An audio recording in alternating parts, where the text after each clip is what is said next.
stelt bijzondere eisen aan het productieproces.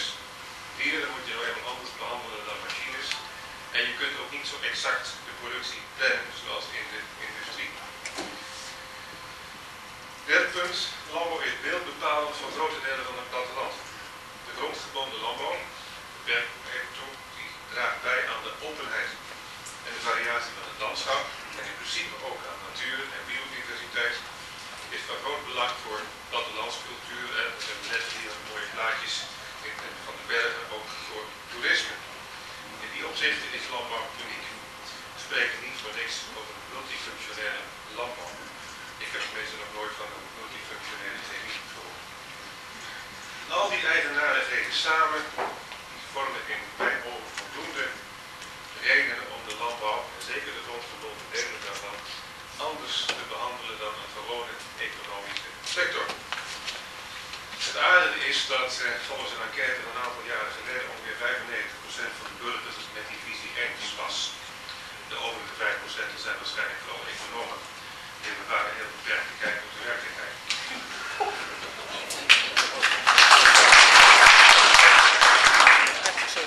Als landbouw meer is dan economie, dan mogen dus efficiëntie, verbetering en kostprijsverlaging niet het ene en het al zijn. En daarmee kom ik op mijn tweede punt, de economie van de landbouw. Staat daar. Nee, dat is niet. Even wat zijn. De ervaring is dat de markt in flinke delen van de landbouw niet zo geweldig werkt. Dat komt in de eerste plaats omdat de consument niet meer gaat eten als de prijzen zakken. Omdat de boer in de tweede plaats de productie niet 1, 2, 3 kan aanpassen door een lopende band langzamer te laten lopen of zoiets. Voor grond is vaak geen alternatieve aanwendingsmogelijkheid dan produceren of braakleggen. In de derde plaats de toepassing van nieuwe technieken, bijvoorbeeld productieverhoging per koe, is bijna altijd aantrekkelijk voor een individuele boer. Vooral van de heer Blokjes sluit daarbij aan. Maar als we dat allemaal doen, dan krijg je overproductie en gaan prijzen en inkomens omlaag. Vierde punt, en dat hebben we ook al gehoord, de boer is een kleine speler tussen grote marktpartijen. Ter illustratie, de 4 grootste supermarktconcerns hebben 2/3 van de afzet van voedingsmiddelen in Nederland in handen. En 80% van de wereldhandel in landbouwzaden is in handen van 1 concern. Die 4 factoren samen hebben tot gevolg dat de beloning van de boeren nogal eens achterblijft bij die van de rest van de bevolking. Wezen is er de afgelopen tientallen jaren een tendens geweest tot overproductie en de keerzijde van overproductie is onderbeloning. Laat ik nu het volgende plaatje, daaruit lijkt dat ook weer een beetje. U ziet de toegevoegde waarde per arbeidskracht in de grondgebonden veehouderijketen met links het toegevoegde waarde per arbeidskracht in de veehouderij. Die ligt zo tussen de 20 en de 30.000 euro.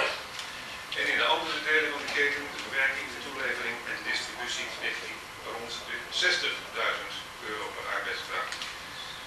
Dat verhaal moet je misschien wel nuanceren, omdat het in de zuidelijke industrie meer kapitaal per arbeidskracht wordt aangewend, denk ik zo. Maar dat neemt niet weg dat de landbouw relatief slecht beloond wordt. En dat is dan ook de reden geweest waarom we ooit begonnen zijn met landbouwbeleid. Met het beïnvloeden van de marktwerking en de prijsvorming in de landbouw. Met regulering, zoals u wilt. De bescherming aan de grens, prijsgaranties, interventies, productiebeperkingen en later toeslagen. Het is dus niet zo dat de problemen zijn ontstaan door het beleid. Nee, het beleid was een antwoord op het falen van de markt, zoals de economen dat zeggen. Dat staat ook met zoveel woorden in het mooie afscheidsessay van minister Veerman. Samenvattend, als je de prijs- en inkomensvorming in de landbouw volledig openlaat aan de vrije markt, dan wordt de druk op de beloning van de boeren onaanvaardbaar groot. En daarbij ook de druk tot de sanering en schaalvergroting. Een paar weken geleden is er een lijnrapport van die strekking ook verschenen met een paar scenario's over de toekomst. En in zo'n situatie is de landbouw die voldoet aan de wensen van de samenleving erg moeilijk te realiseren. Ik ben niet de enige die er zo over denkt. Getuige het volgende citaat. Met name de grondgebonden landbouw zal een zekere mate van grensbescherming en productiequota nodig houden om aan alle condities die de samenleving stelt te kunnen blijven voldoen. Omdat de nota van de CDA van de commissie onder voorzitterschap van minister Veerman in 2001. Misschien ook niet.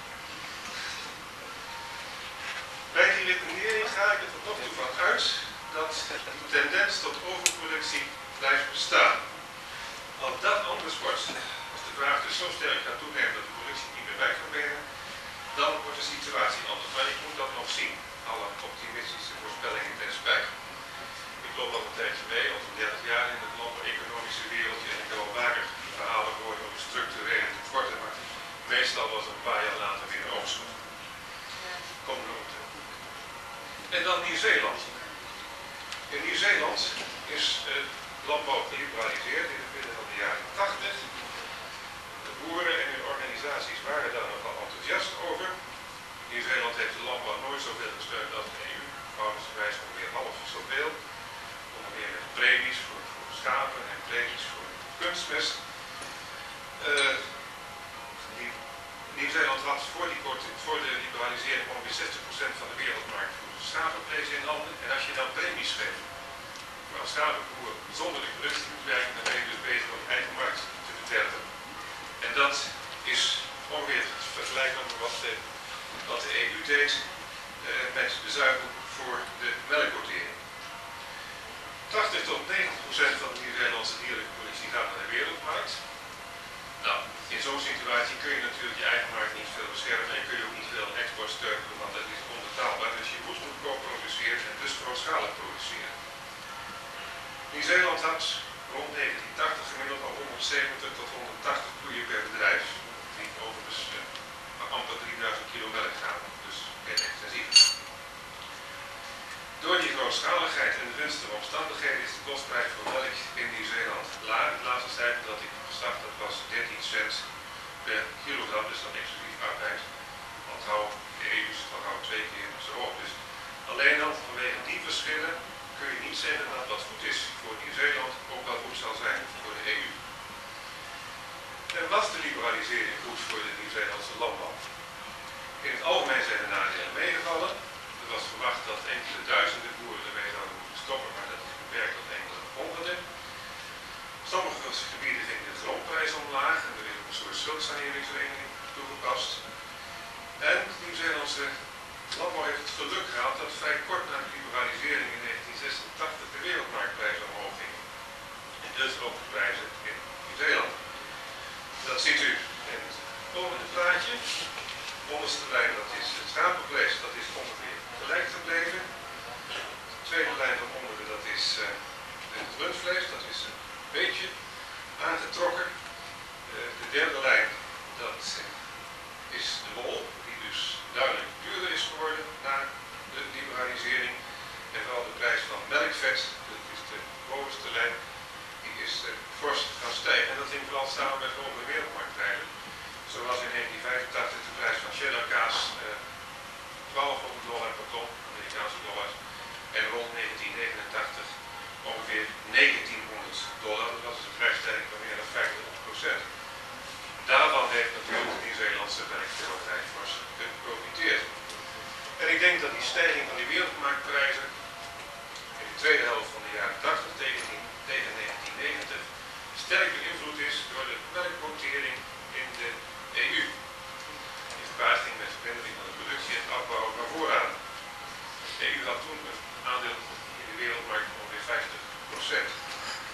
Dus ik denk dat de melkquotering in de EU heeft bijgedragen aan het succes van de liberalisering in Nieuw-Zeeland.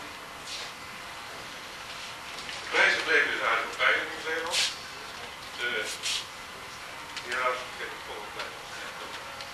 Maar de kosten gingen nogal omhoog en per saldo zijn de inkomens ongeveer gelijk gebleven of wat gestegen. U ziet onderin het lijntje van de inkomens in de schapenhouderij, die dus tot 1986 reëel, dus na correctie voor inflatie, behoorlijk betaald zijn. En daarna ongeveer stabiel zijn gebleven. En bovenin, dat is het lijntje, ik had nog verschillende statistieken voor de inkomens van de melkveebedrijven die na de liberalisering dankzij die hoge prijzen zijn gaan stijgen. De structuur van de productie in Nieuw-Zeeland is veranderd. De minder geschikte gronden, de productie verdwenen, die zijn bebost. En dat kan dus ook een les zijn voor de EU. Als je liberaliseert, verdwijnt de landbouw in zwakke gebieden. Dat kunnen dus ook berggebieden zijn.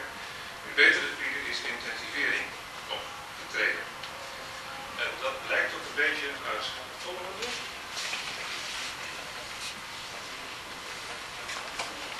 Even zelf opzoeken, anders ga ik zo verkeerde dingen zeggen. Bovenste, als u kunt lezen, dat is het areaal tuinbouw in Nieuw-Zeeland. Dat is vanaf de jaren 90 behoorlijk gaan stijgen. Dat heeft volgens mij weinig met liberalisering te maken, maar meer met vraag. Dat zijn dus vooral de kiwis. Ja, sinds de kiwi-teelt die is toen op gang gekomen. De schapenhouderij voor de liberalisering had in Nederland 70 miljoen schapen, moet je indenken. Die schapenstapel is sterk gaan inkrimpen en geleidelijk gedaald tot 40 tot 45 miljoen. Dat is eigenlijk de enige sector in de Nieuw-Zeelandse landbouw die na de liberalisering fors is ingekomen, maar die werd dan ook veruit het meest gesteund. De grond die vrijkwam is voor een deel dus bebot, wat ik zei, voor een ander deel ook gebruikt voor het houden van herten. U ziet dat het aantal herten, dat is de onderste lijn, is toegenomen van 200.000 naar 1,6 miljoen. Kennelijk was er ook afzet voor dat hertenvlees. En de melkveestapel in Nieuw-Zeeland is na die liberalisering versneld gaan groeien. Dat wijkt een beetje af van het gebruikelijke gedachte, maar die is gaan groeien van 3,1 miljoen koeien in de eerste helft van de jaren 80 tot 3,7 miljoen in de eerste helft van de jaren 90. In 15 jaar tijd is de melkveestapel in Nieuw-Zeeland met 50% toegenomen en de melkproductie is in 20 jaar verdubbeld. Het kan dus hard gaan en dat is iets waar je bij het afschaffen van de quotering in de EU rekening zou moeten houden. En daarmee kom ik bij mijn vierde punt, dat is de quotering in de EU. In de visie van minister Veerman van september 2005 werd aangekondigd dat er een discussie moest komen over de toekomst van de melkquotering. In de praktijk bleek die discussie zeer kort en zeer eenzijdig te zijn. Die quotering moet weg en gaat weg en als je daar niet mee eens bent, dan sta je buiten de werkelijkheid. Er worden allerlei argumenten voor afschaffing van quota aangedragen. Sommige zijn vreemd. Een ervan is de exportsubsidies gaan weg. Maar als exportsteun wegvalt en dus een stukje van je afzetmorgen gaat lopen, moet je zeker niet meer gaan produceren. Een ander argument is dat we door afspraken in WTO-verband met de prijs toch naar het wereldmarktniveau gaan. Ik twijfel of dat waar is. In de eerste plaats is het de vraag of men als die buiten manier akkoord komt. En in de tweede plaats, zoals de zaken er nu bij staan, blijft er ook na de volgende WTO-ronde nog wel wat bescherming over.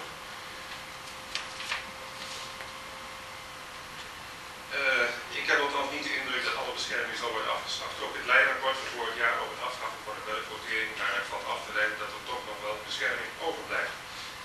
Dus dat betekent dat ook na een volgende WTO-ronde, als die er al komt, de melkprijs in de EU toch nog wat hoger kan zijn dan op de wereldmarkt. Als ik allerlei studies bekijk, dus inmiddels een hele stapel, dan denk ik dat er toch zeker wel een cent of 5 verschil zal blijven. Blijft op de wereldmarkt ergens tussen 20 en 25 cent en in de EU tussen 25 en 30 cent. Nou, ik heb zelf uitrekenen, want dat verschilt bijna een half miljoen kilo per bedrijf. Als je de quotering afschaft, zul je met de melkprijs echt naar het wereldmarktniveau moeten, omdat je anders je zuivelproducten niet kwijt wordt. Want exportsubsidies zijn er niet meer, dat gaan we even maken. Bovendien zal bij het afschaffen van de quotering in de EU de melkprijs op de wereldmarkt onder druk komen.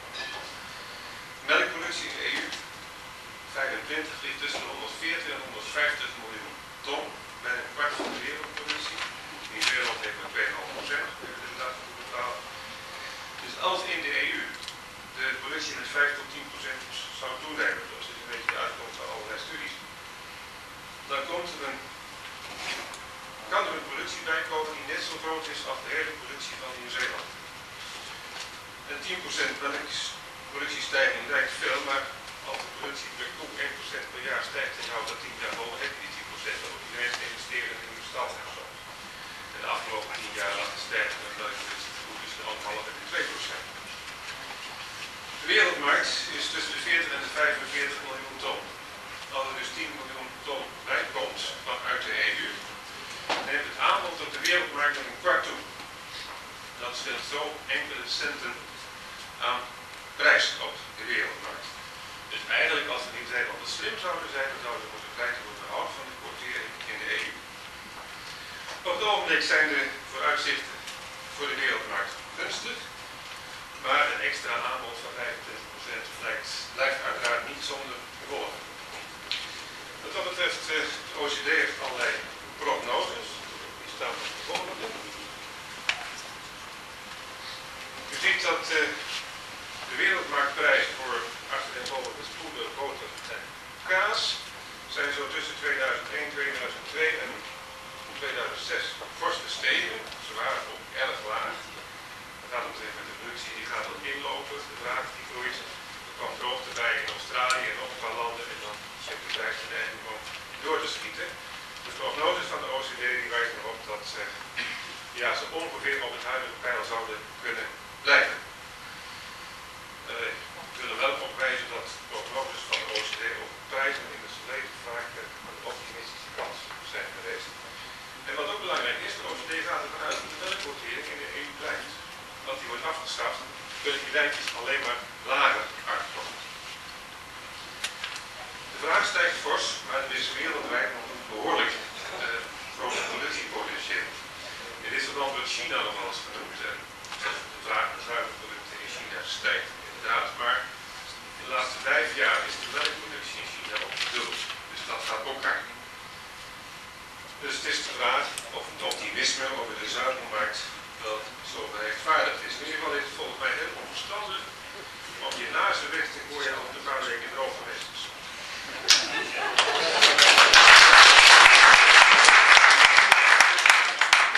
Ik kan me wel voorstellen dat je de quotering wat flexibeler maakt, zodat je kunt inspelen op extra afzetmogelijkheden. Maar doe het dan zo dat die aanpassingen ook weer een keer teruggedraaid kunnen worden als de wereldmarktprijzen tegenvallen. De laatste opmerking, voorzitter. De melkquotering heeft enorm bijgedragen aan de oplossing van milieuproblemen, pest en ammoniak. Dus als die quotering wegvalt en je wilt de milieudoelstellingen overeind houden, zul je andere maatregelen moeten treffen om dat effect op te vangen. Er zijn scenario-berekeningen van het planbureau met een liberaliseringsvariant en een voortzetting van het huidige beleid. Bij liberalisering zou de ammoniakproductie 10% hoger zijn en stikstofonderdschot 30% hoger. Dan moet je dus maatregelen te nemen en die gaan kosten met zich meebrengen en dan ben je een deel van het voordeel van het verdwijnen van de importkosten weer kwijt. Bovendien is het natuurlijk de vraag of je op die manier maatschappelijk gezien de meest gewenste melkveehouderij krijgt. Ik ben niet de enige die er zo tegenaan kijkt. Ik heb weer een citaat van andere politieke partijen.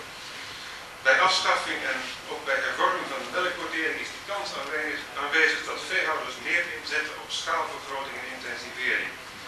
Dat staat haaks op het in gang gezette beleid voor platteland, natuur en milieu. Al dus oud VVD Tweede Kamerlid Gert-Jan Oplaat. Onverdachte blog natuurlijk in dit opzicht.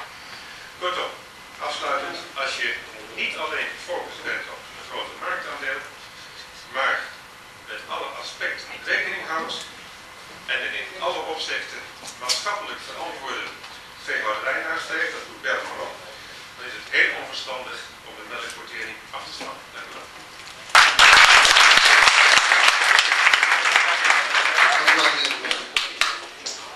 Er is nog 5 minuten gelegenheid voor het stellen van vragen. Wie heeft er een vraag? Geachte spreker, u maakt een vergelijking omtrent de toegevoegde waarde per arbeidskracht in de landbouw en dan de sectoren die daarin volgen. En wat in feite al elke boer van generatie tot generatie weet en ervaart, dat die dan toch wel heel erg bekaaid vanaf komt. U merkt dat terecht op en dan maak u de opmerking, we moeten wel beseffen dat dus de landbouw, dat daar veel meer kapitaal mee gemoeid is. En dat komt er toch een beetje over als, dat maakt het enigszins goed. Dat vind ik toch wel een twijfelachtige opmerking, want als je dan veel vermogen in je bedrijf hebt, wat vaak door families van generatie op generatie bij elkaar gesprokkeld is, door heel hard te werken en zuinig te leven, dan moet dat een argument zijn dat we dan maar op een gegeven moment genoegen moeten nemen met zo'n lage toegevoegde waarde per arbeidskracht. En dat kan toch gewoon niet zo zijn. Dat heeft zo heb ik het ook niet gezegd. Ik heb gezegd in de verwerkende industrie is de toegevoegde waarde per arbeidskracht. En dan moet je arbeid uit betalen en kapitaal. En als je het hebt op grond, die moeten alle drie beloond worden daaruit. Die is 2 keer zo hoog. Maar het zou kunnen zijn dat in de zuivere industrie de hoeveelheid kapitaal per arbeidskracht groter is dan in de landbouw. Ik weet dat niet zeker, maar dan heb je uiteraard nog per arbeidskracht een grotere toegevoegde waarde. Dus het zegt niks over. Ik heb niet gezegd van, dat moet je maar eens opleggen. Het is net andersom. Hè. Ik denk dat onze waarde die per arbeidskracht juist veel groter is dan in de industrie. Heer Van Bruchem, als u weet dat een melkveehouderijbedrijf met zo'n 80 melkkoeien een kapitaal met grond vertegenwoordigt van 3 miljoen per arbeidskracht, wilt u één sector aanwijzen die dat even uit? Dan een tweede opmerking, heer Van Bruchem. De wereldmarktprijs van de zuivel is hoger dan dat momenteel de veehouder krijgt. En de melkgrondstoffenprijs in Berlijn was vorige week 39 eurocent. En wij krijgen het moeten genoegen nemen met 27 cent. Dank u wel.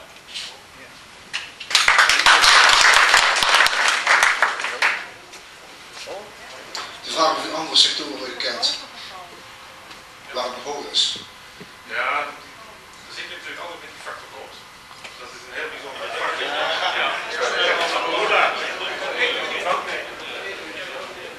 Nee, maar zit wel in de hele waardering natuurlijk van je kapitaalhoeveelheid.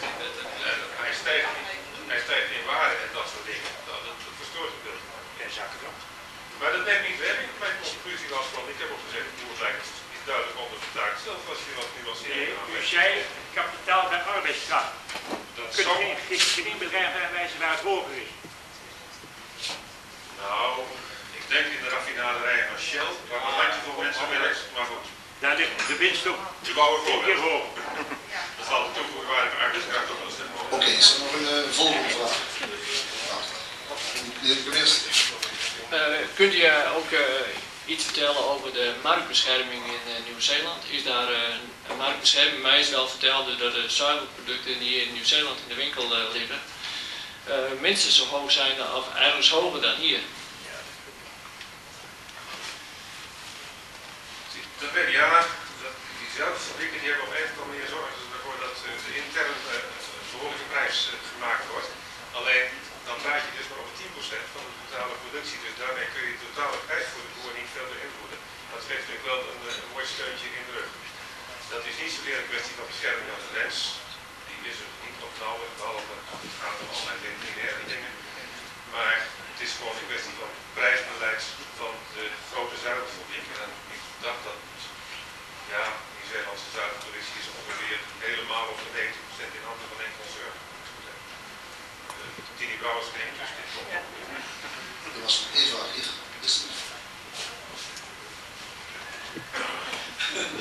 Ja, ik beluister dat u toch met heel veel dingen het met ons eens bent. Maar waar ik eigenlijk op naartoe wil, wat ik daar niet snap, dat ondanks dat die quotum misschien afgaat, dat we dan meteen een quotumverruiming gekregen hebben. U zegt dat we te weinig verdienen. Als je dan bij de overheid hoort dat we steeds meer ingezet gaan worden voor het onderhouden van groen, voor natuur, wil je zometeen het gedeelte van de premie wat uit Brussel komt van onze eigen overheid kunnen krijgen. Moet je groene zones of slootjaanbeheer eigenlijk ook allemaal niet zo best betaald worden. Kortom, u geeft zelf aan de worden onderbetaald. Vervolgens gaat het quotum waarschijnlijk af. We krijgen een quotumverruiming. U geeft zelf al aan quotumverruiming, dat is een nog lagere prijs.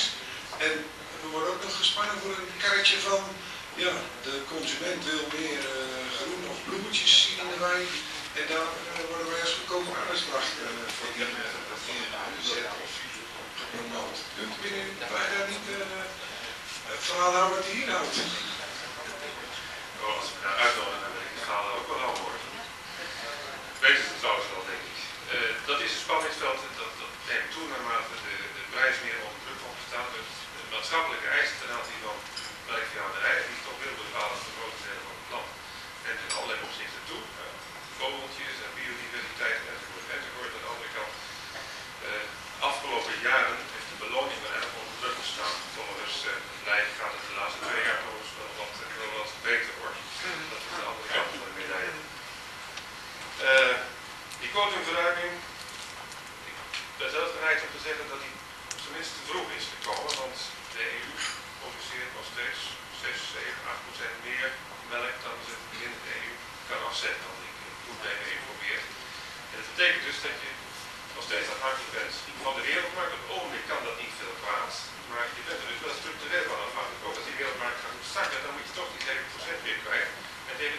zodat wij geen exportsubsidies meer hebben.